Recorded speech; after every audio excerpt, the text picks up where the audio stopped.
What the f is noise music? Noise music is simply any and every sound that wiggles through the air and tickles your delectable eardrums. What's the difference between sound, noise, and music? Sound is the physical vibration which we feel and let inside our bodies. Music is an order of sound, vibrated in a certain way that pleases our brains and sometimes our booties. Noise is everything else in between. Noise can be the sound of a delicate butterfly fluttering carelessly through the wind, or the hustle and bustle of an inner city street, or even the vibrations that exist outside our human perception. Music has a distinct structure which follows rules set by mathematical order to make sense of the world. Noise music is a giant fuck you to that system. Whether this is your first time hearing about noise music, or you bow to Merzbow, rock the bass, and your mouth salivates at the band Smegma,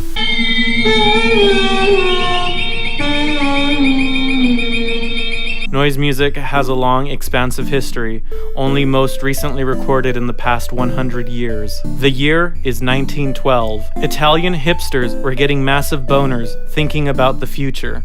They created a movement called Futurism, in which all their artwork focused on technology and the industrialization of then modern living. Basically a bunch of whooshy paintings. This, however, changed when Italian futurist Luigi Russolo wrote The Art of Noises in 1913, in which Luigi claimed the Industrial Revolution will pave the way for future musicians to create any sound and timbre imaginable. Luigi later invented this machine known as Intonarumori, which was basically the first giant acoustic drum machine.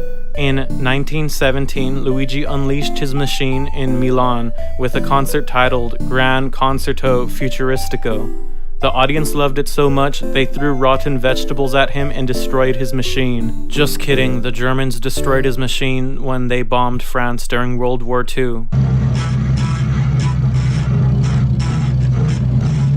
Later in 1922, Arseny Avraamov, a Russian composer, wrote and performed Symphonia Gudkov, also known as Symphony of Factory Sirens, which was basically a Russian Major League Gaming trap remix, only over 90 years ago. The piece involved Navy ship sirens and whistles, bus and car horns, factory sirens, cannons, the foghorns of the entire Soviet flotilla, which is like a tortilla, but only it floats, in the Caspian Sea, artillery guns, machine guns, hydro airplanes, and a specifically designed whistle main, accompanied by Internationale and Marcel Sells Ice by a mass band and choir.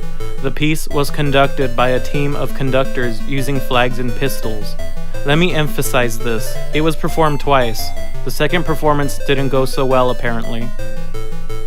Later in 1936, in France, the composer and electrostimulation enthusiast Edgar Varèse had a little too much wine and baguettes one evening and accidentally knocked up a record player by playing vinyl records backwards and at various speeds.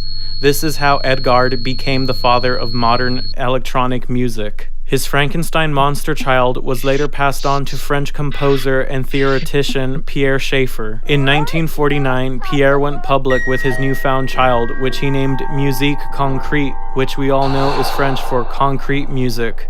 Concrete music was the first ever acoustic electric music, which used pre-recorded samples on gramophones and tapes being physically manipulated to create otherworldly, never-before-heard sounds. Pierre described concrete music as the plastifying of music and believed this would evolve into musicians sculpting sound a particular way using existing noise. Concrete music is also vaporwave's grandparent. Later in 1952, American radical rebel bad boy composer John Cage unleashed his meta meme 433, in which a piano player is instructed to sit at a piano for 4 minutes and 33 seconds, and the noise of the audience became the piece. The audience marveled at such a bold statement, which changed music forever. Just kidding, the audience thought it was boring and dumb and literally walked out the last few minutes of the piece. During the 1960s, the privileged American youth with their cheap college, nice economy, Vietnams, and LSDs started making weird pop music using miscellaneous sounds, some of which appearing in mainstream radio.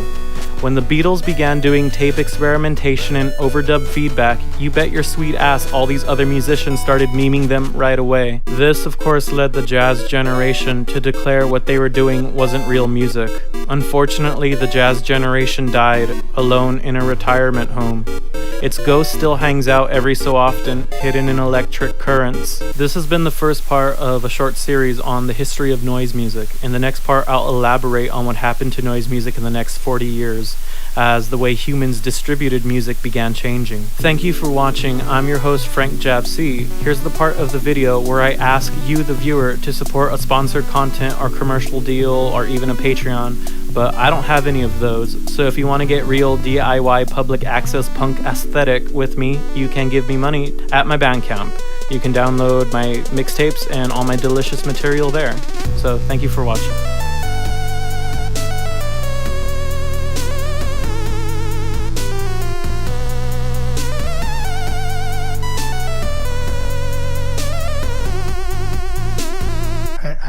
I am a true guy.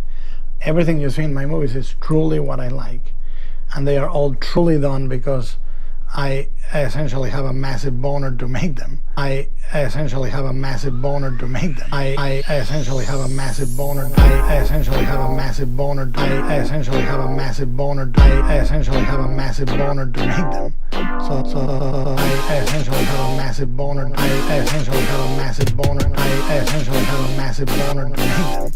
So in that sense, I am a genuine guy, a true guy. I essentially have a massive boner. I essentially have a massive boner. I essentially have a massive boner to make them. I essentially have a massive boner. I essentially have a massive boner. I essentially have a massive boner to make them.